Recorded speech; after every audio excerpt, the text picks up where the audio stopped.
Well, well, well. Look who just became the problem they can't solve, the variable they didn't account for, the name that turned a boardroom into a battlefield. Welcome back. Or should I say, welcome to the moment everything shifted. Because right now, somewhere in a room you've never seen, people you thought had you figured out just realized they don't know you at all. Someone just stood up, pushed back their chair, looked around that table with genuine fear in their eyes, and said the words that change everything. We need to rethink everything. And the silence that followed? That silence was about you. Let's paint the picture properly, shall we? There's a conference table, polished wood reflecting anxious faces. There's a projector screen with your name on it, maybe your performance metrics, maybe your recent moves, maybe just your presence in their world. There are people who thought this meeting would be routine, a quick discussion, a simple strategy session. But then someone said something. Maybe it was your numbers, maybe it was your impact. Maybe it was the realization that every assumption they made about you was wrong, and suddenly the room temperature dropped. Suddenly, notebooks closed. Suddenly, the person who thought they had all the answers stood up and admitted they have none. We need to rethink everything. 5 words, simple words. But in that context, in that room, those 5 words were a white flag, a surrender, an admission that their entire framework for understanding you just collapsed because they built their strategies on predictions and you became unpredictable. They based their moves on patterns and you broke the pattern. They thought they had you mapped, categorized, contained, and then you did something they never saw coming. You evolved while they were busy planning. You transformed while they were still strategizing. You became the answer to a question they didn't even know they should be asking. And now? Now they're scrambling. Now the confident ones look confused. Now the decision makers look paralyzed. Now the ones who smiled at you last week are wondering if that smile is going to cost them something later. Because this meeting wasn't supposed to end like this. It was supposed to end with clarity, with direction, with everyone nodding in agreement about how to handle you. Instead, it ended with chaos. It ended with someone walking out. It ended with the realization that you are not a problem they can solve, with their usual tools, their standard procedures, their comfortable assumptions. You want to know what triggered it? It wasn't one thing. It was the accumulation. It was the way you've been moving differently, thinking differently, showing up differently. It was the results they couldn't ignore. It was the reputation that started building outside their control. It was the conversations happening about you in rooms they're not invited to. It was the sudden awareness that while they were watching you from one angle, the world was seeing you from another, and their angle was wrong. Completely, embarrassingly, devastatingly wrong. And someone in that room finally had the courage or the fear to say it out loud. Here's what you need to understand. That meeting was supposed to be about controlling you, containing you, predicting your next move so they could counter it. But midway through, the script flipped. Suddenly, it wasn't about you anymore. It was about them, about their miscalculations, about their outdated strategies, about the gap between who they thought you were and who you actually are. And that gap is massive. That gap is a canyon they just realized they can't cross. So someone stood up, because sitting in that room pretending they had answers felt more dangerous than admitting they don't. We need to rethink everything. Let that sink in. Everything. Not just their approach, not just their tactics. Everything. Their entire perception of you. Their assumptions about your limits, their predictions about your trajectory, their understanding of your motivations, their belief that they could read you, manage you, outmaneuver you. All of it shattered. And the beautiful, poetic justice of this moment is that you didn't have to say a word. You didn't have to defend yourself. You didn't have to prove anything. Your actions, your results, your evolution spoke so loudly that it silenced an entire room. Think about the timeline here. Weeks ago, maybe months ago, you were the topic of casual conversation. Easy to dismiss, easy to underestimate, easy to file away under handled or not a threat, or we know exactly what they're about. They had you in a box. A neat, comfortable, predictable box. And they checked on that box occasionally, nodded in satisfaction, and moved on to other concerns. But somewhere along the line, the box started shaking, and they ignored it. Then the box started cracking, and they made excuses. Then the box exploded, and now they're standing in the debris, looking at each other, asking how this happened. You happened. That's how. You refused to stay in their narrative. You refused to play the role they assigned you. You refused to be the person their spreadsheets predicted you'd be. And every time they tried to adjust their models to account for you, you'd already moved 3 steps ahead. Every time they thought they'd figured out your pattern, you introduced a new variable. Every time they prepared a response to what they thought you'd do, you did something else entirely. And now, after all that, after all their analysis and all their planning, they're back at square one. Worse than square one, because now they know their tools don't work. The person who walked out, that person might have been the smartest one in the room, because staying in that meeting would mean continuing to pretend they have control they don't have. It would mean nodding along while everyone else builds new strategies on the same broken foundation. It would mean complicity in the delusion that they can still predict you, still manage you, still fit you into their frameworks. And some people, when they see the truth clearly enough, can't play along anymore, so they leave. They walk out, and their exit becomes the loudest statement in the room. But let's talk about the ones who stayed. The ones who are still sitting there, staring at their notes, trying to salvage something from this disaster.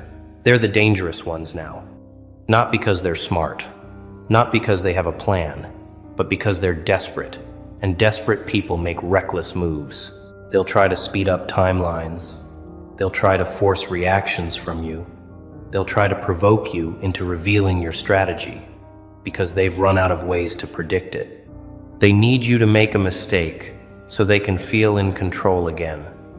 They need you to slip so they can say, "See, we knew it all along."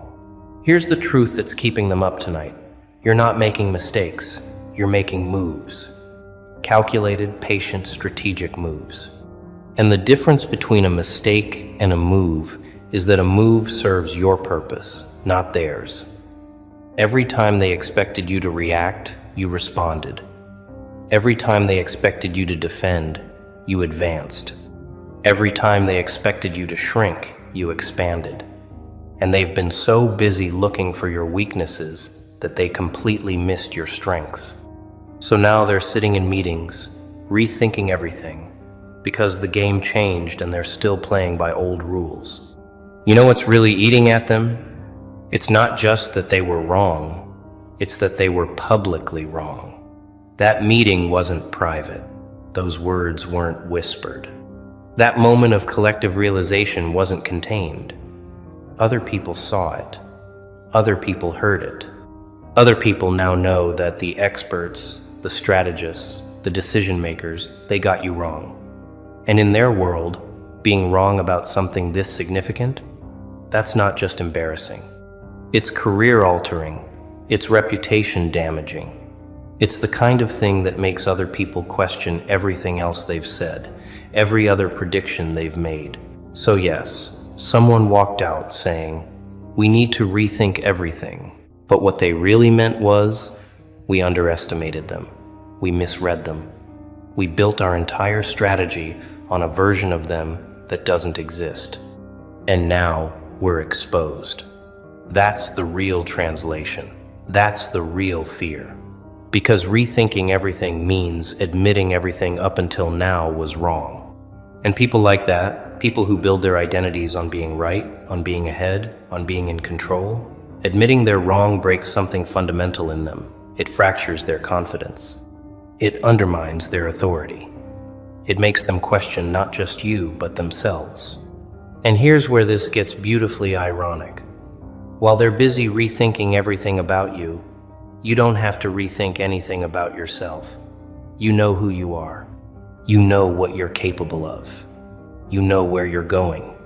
Their confusion isn't your problem. Their crisis isn't your responsibility. Their desperate need to categorize you, to understand you, to predict you, that's their burden, not yours. You're free from their frameworks, free from their expectations, free from their need to make you fit into boxes that were always too small for you anyway. Let's dig deeper into what that meeting revealed, because it wasn't just about you, it was about them, about their systems, about their limitations, about the fact that their entire approach to understanding people is flawed.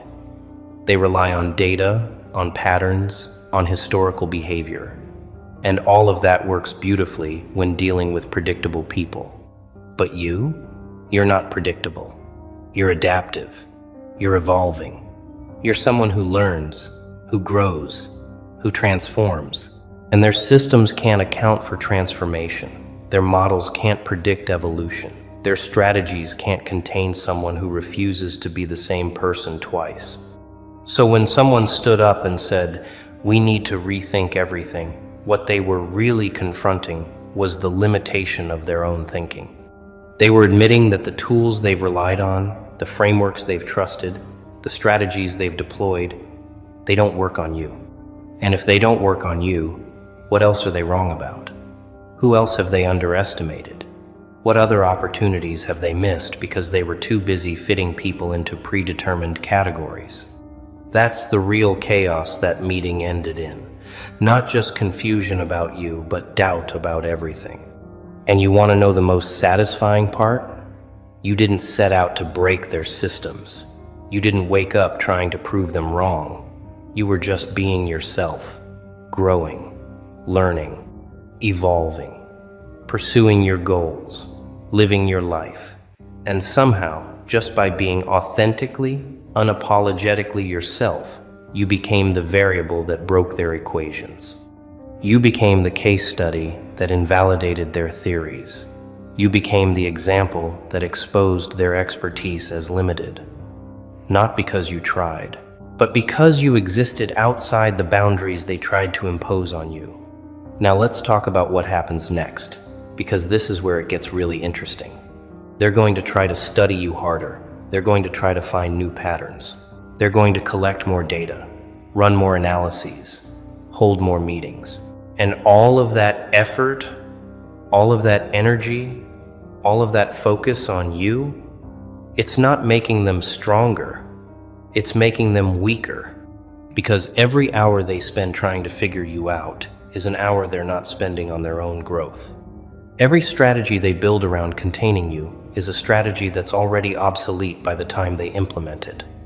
Every prediction they make is based on who you were, not who you're becoming.